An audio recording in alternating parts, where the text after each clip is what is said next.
নমস্কার বন্ধুরা, আমি পারমিতা। গ্রামের খাবারের স্বাদ নিতে আপনাদের স্বাগত জানাই ভিলেজ ফুড ডিলাইটে। আজ বাজার থেকে একটা বড় কাতলা মাছ থেকে শুধু পেটিটা নিয়ে এসেছি। বেশ তাজা কিন্তু মাছটা। আর এদিকে রয়েছে বাগদা চিংড়ি। চিংড়ি মাছগুলোর সাইজটা শুধু দেখুন। আর এই বাগদা চিংড়িগুলো দিয়ে আজকে বানাবো দই চিংড়ি ভাপা। চিকেন রেজালা বা মাটন রেজালা আমরা তো প্রায় খেয়ে থাকি।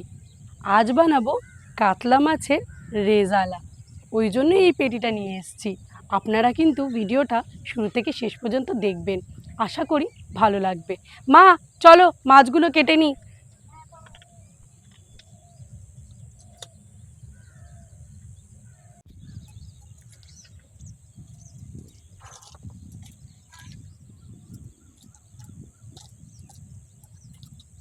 জানো মা, এই মাছটা যে দাদার থেকে নিই, সেই দাদার থেকে এই মাছটা নিয়েছি। সেই দাদাটা বলছে কি যে, বৌমা এই মাছটা খুব ভালো হবে, তুমি পুরোটা নিয়ে যাও। সে আমাকে পুরোটা দেবেই। আমি যে আমার পুরোটা লাগবে না। আর বড় মাছ তো, আমি অত বড় মাছ নিই। হ্যাঁ, অত বড় মাছ আমার লাগবে না। আমার রেজালার জন্য এই পেটিটাই একদম সলিড।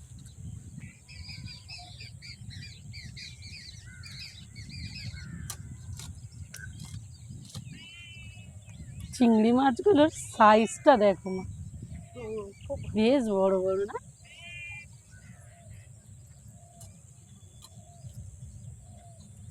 দই চিংড়ি ভাপার জন্য না এরকম একটু বড় চিংড়ি হলে জিনিসটা ভালো হয়।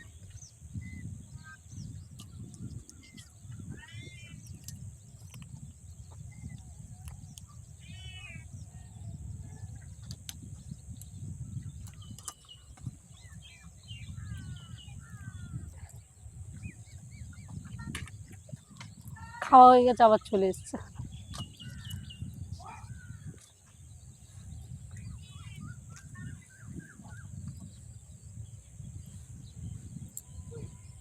মাছটা দেখো মা, ঘি ভর্তি, হলুদ হয়ে রয়েছে।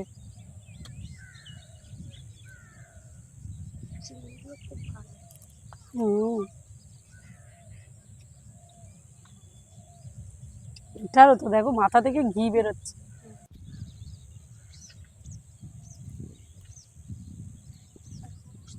ওমা, আমারও হয়ে গেছে। এই একটা চিংড়ি কাটলে হয়ে যাবে। তুমি জায়গাটা পরিষ্কার করে নাও, আমি মাছগুলো ধুয়ে আনছি, বুঝলে? হ্যাঁ, ঠিক আছে। চলে এসেছি রান্নাঘরে। মা ওদিকে মশলাটা করে নিচ্ছে, আমি এদিকে মাছটাতে নুন হলুদ মাখিয়ে নিচ্ছি। নুন, হলুদ,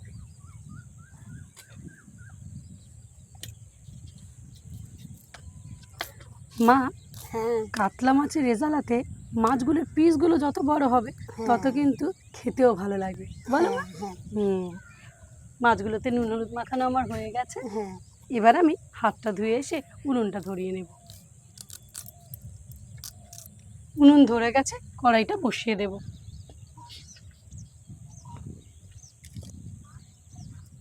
আদা রসুনটা বেটে নেব।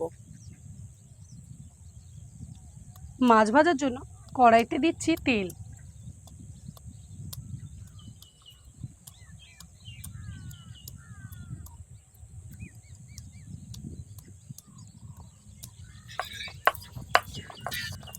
মাছগুলো ভেজে নেব।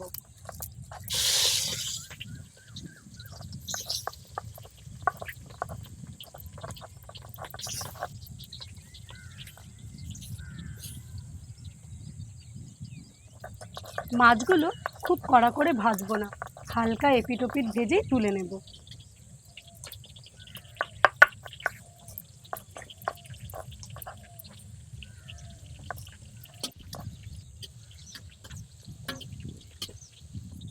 পেঁয়াজটা বেটে নেব।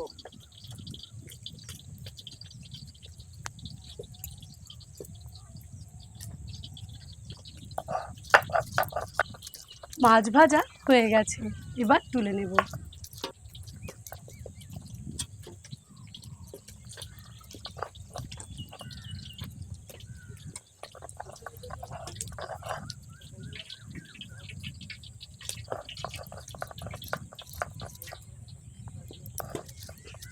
বাকি মাছগুলো ভেজে নেব।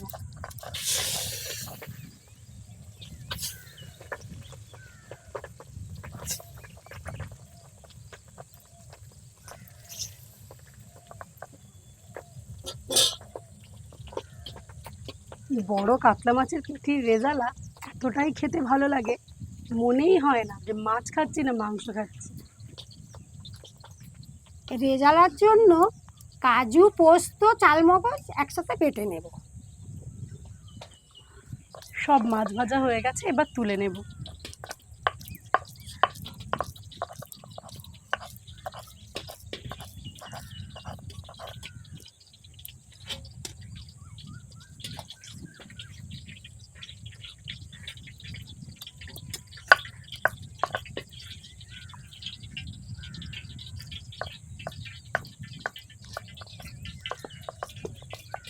এই মাছ ভাজার তেলে দিয়ে দেব কিছুটা ঘি।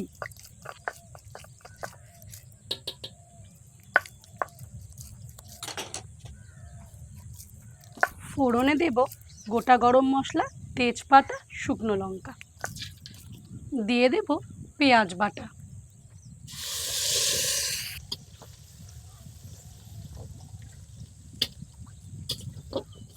পেঁয়াজ বাটাটা একটু লাল লাল করে ভেজে নেব।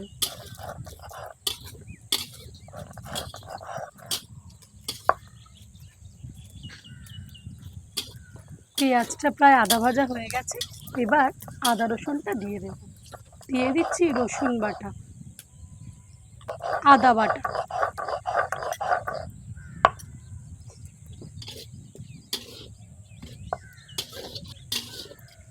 আদা রসুন পেঁয়াজটা ভালো করে ভেজে নেব।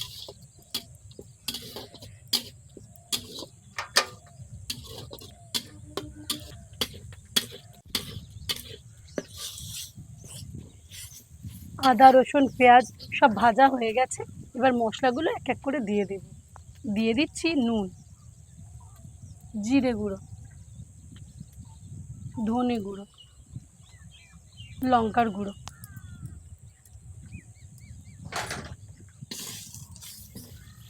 দিয়ে দিচ্ছি সামান্য জল।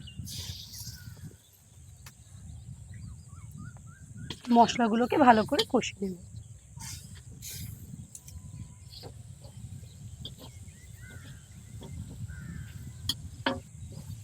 মশলা কষা হয়ে গেছে, ফেটিয়ে রাখা টক দইটা দিয়ে দেব।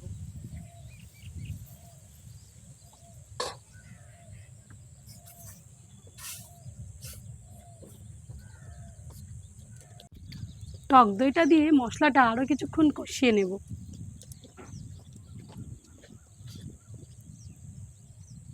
চারিদিক থেকে কি সুন্দর তেল ছেড়ে দিয়েছে, এবার আমি কাজু বাদাম বাটাটা দিয়ে দেব।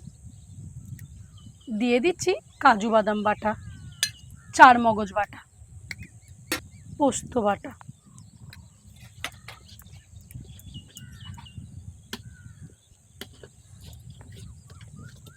রেজালাতে সব মশলা দেওয়া হয়ে গেছে, এবার এটাকে ভালো করে কষিয়ে নেব।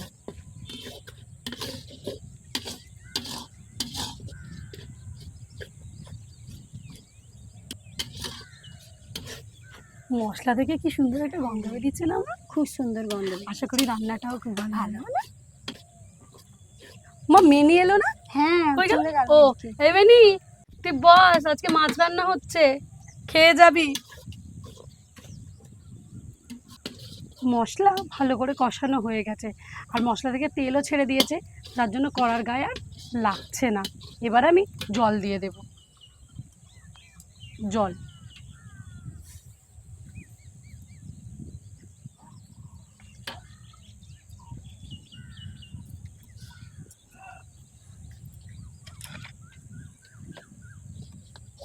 এদিকে রেজালার ঝোলটা ফুটুক, ততক্ষণ আমি দই চিংড়ি ভাপের জন্য চিংড়িটা ম্যারিনেট করে নিই।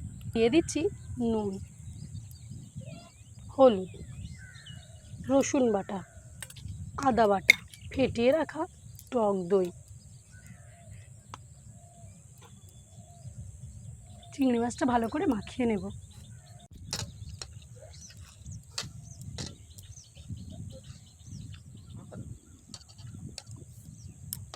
চিংড়ি মাছটা ম্যারিনেট করা হয়ে গেছে, এবার কিছুক্ষণ ঢাকা দিয়ে রেখে দেব।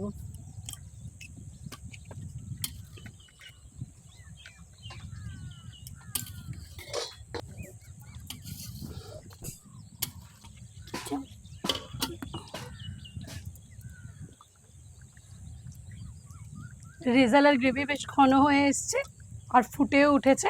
এবার আমি ভেজে রাখা মাছগুলো দিয়ে দেব।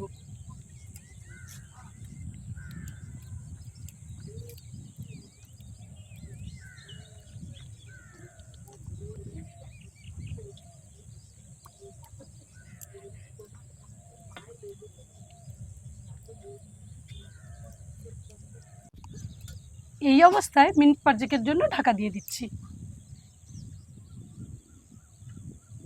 5 মিনিট হয়ে গেছে, এবার ঢাকাটা খুলে দেখি। উপর থেকে তেলও ছেড়ে দিয়েছে আর কালারটা শুধু দেখুন বন্ধুরা। উপর থেকে গরম মশলার গুঁড়ো ছড়িয়ে দেব।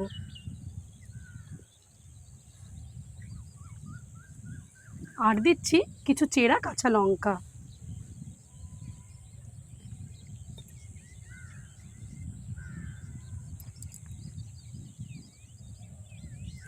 দেখতে কি সুন্দর হয়েছে।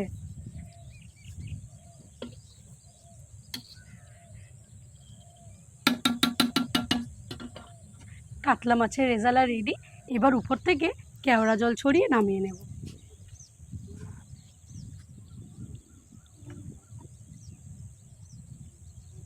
কাতলা মাছের রেজালা রেডি। দই চিংড়ি ভাপের জন্য কড়াইতে দিচ্ছি ঘি।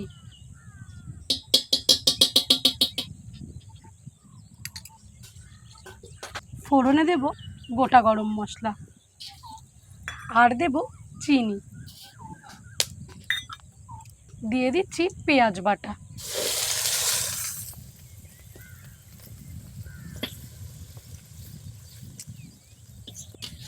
পেঁয়াজটা একটু বাদামি করে ভেজে নেব।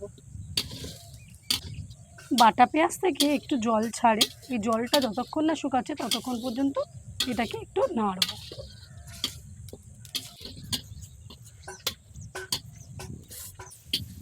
পেঁয়াজ আমার ভাজা হয়ে গেছে। যে চিংড়িটা আমি ম্যারিনেট করে রেখেছিলাম সেটা আমি দিয়ে দেব।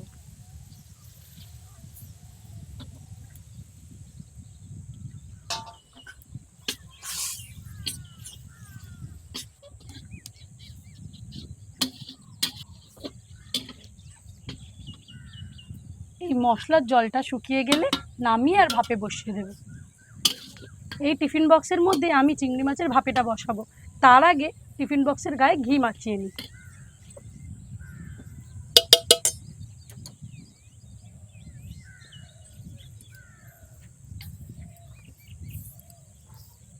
এবার চিংড়ি মাছটা এই টিফিন বক্সে ভরে নেব।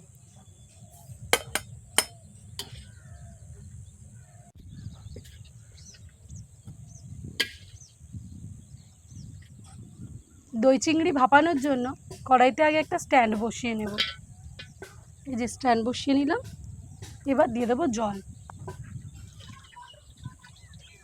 এবার আমি টিফিন বক্সটা এই জলের মধ্যে ভাপাতে বসিয়ে দেব। 15 মিনিট এই অবস্থায় রেখে দেব। ওমা, এই চিংড়ি মাছটা ততক্ষণ ভাপে বসানো থাক। চলো আমরা রান্নাঘরটা গুছিয়ে নিই। হ্যাঁ চলো। ঠিক আছে।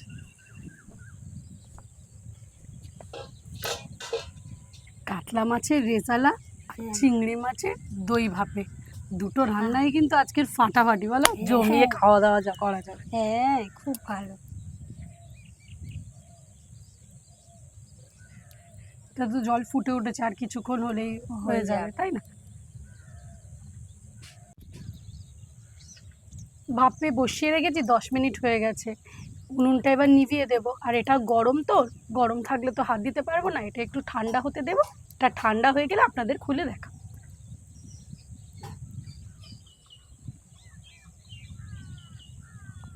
এবার টিফিন বক্সের ঢাকাটা খুলে দেখব।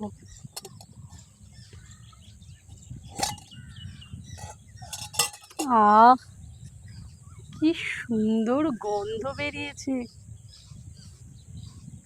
দেখতেও দারুণ হয়েছে।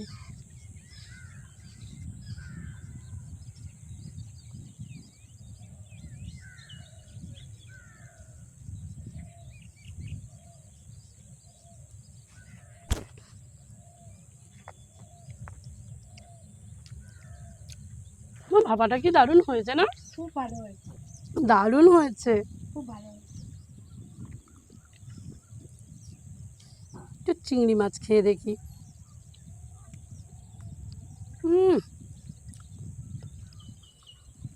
অসাধারণ।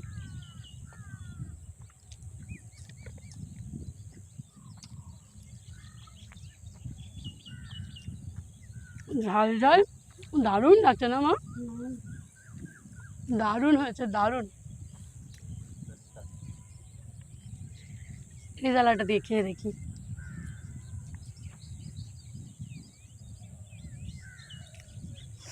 দারুণ হয়েছে, দারুণ। খুব ভালো হয়েছে, কেমন? খুব ভালো হয়েছে। দারুণ হয়েছে বলো মা? মাছটাও খুব ভালো। এরকম যদি মাছের রেজালা হয় পুরো মাংসের মতো, তাই না? মাছটা দেখুন একদম সফট।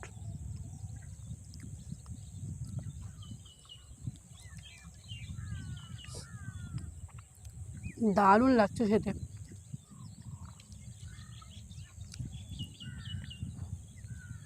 অসাধারণ, দুটো রান্নাই দারুণ হয়েছে। আজ ভিডিওটি এখানেই শেষ করছি। আমার ভিডিওটি যদি আপনাদের ভালো লেগে থাকে চ্যানেলটি সাবস্ক্রাইব করবেন। অবশ্যই বাড়ির তৈরি খাবার খাবেন, সুস্থ থাকবেন, ভালো থাকবেন। ধন্যবাদ।